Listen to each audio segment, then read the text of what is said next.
Good morning, my friends, and welcome to the Darkest Corner. Today's story is I stayed at a demonic Airbnb and barely escaped. Hope you enjoy. Have a good week. I always thought I was too skeptical to be scared by ghost stories. Haunted houses, cursed hotels. I'd heard them all, rolled my eyes, and booked my trips anyway. But after what happened at that Airbnb last fall, I don't roll my eyes anymore. I was on a work trip, a 3-day conference in a town I'd never been to before. All the hotels were either booked or absurdly overpriced, so I turned to Airbnb. The listing was simple. Charming historic cottage, peaceful, private. It had dozens of 5-star reviews. The host, Marjorie, messaged back instantly. She even offered me a discount if I stayed the full 3 nights. I arrived late, around 11 p.m., after a long day of flights and delays. The cottage sat behind an old iron gate at the end of a gravel road, surrounded by oak trees heavy with moss. In the dark, it looked less charming and more forgotten. But exhaustion won out over suspicion. Inside, it smelled faintly of lavender and something musty underneath. A guest book sat open on a small hallway table. I signed my name automatically, Ethan M. Above my name were neat entries with polite notes. Wonderful stay. So peaceful. Can't wait to come back, each signed with initials I didn't recognize. My bedroom was cozy enough. Old furniture, mismatched quilts, a heavy wardrobe in the corner. I remember thinking it felt like staying at a grandmother's house, if that grandmother hadn't lived there for 50 years. That first night, I woke up at 3:06 a.m. to a soft scratching.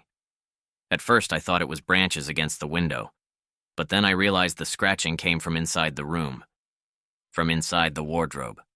I told myself it was a mouse.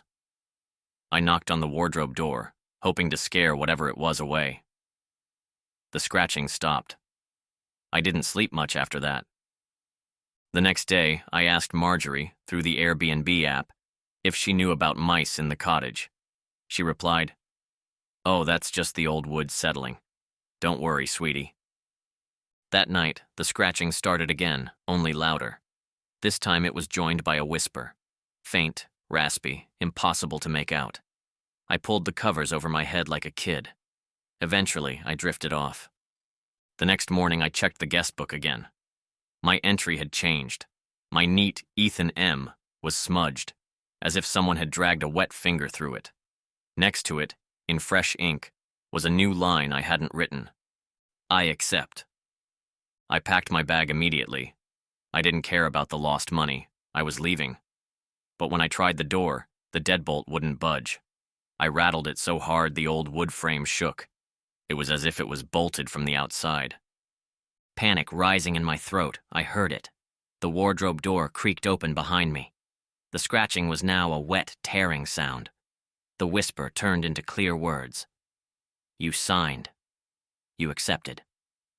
I turned. Something crawled out from the wardrobe. Not a mouse, not an animal at all. It was a shape, a thing of matted hair, cracked hooves, and a smile made of teeth too big for its face. Its eyes were pits that swallowed the light. I ran to the window and smashed it open with the lamp. I climbed out barefoot, cutting myself on the glass. I didn't care. I ran barefoot down the gravel road until I found the main road. A passing car stopped. The driver asked if I was okay. I couldn't speak. I just got in and didn't look back. I reported the listing to Airbnb. When they checked, the host profile was gone. Deleted. The cottage? Turns out it had been abandoned for years. No Marjorie, no records, nothing. The guest book I'd signed? Police never found it when they investigated. They found my bag inside the cottage, my clothes still folded neatly. Sometimes, late at night, I think about that thing's whisper. You signed, you accepted. I wonder if that means it's still waiting for me to come back and finish what I started.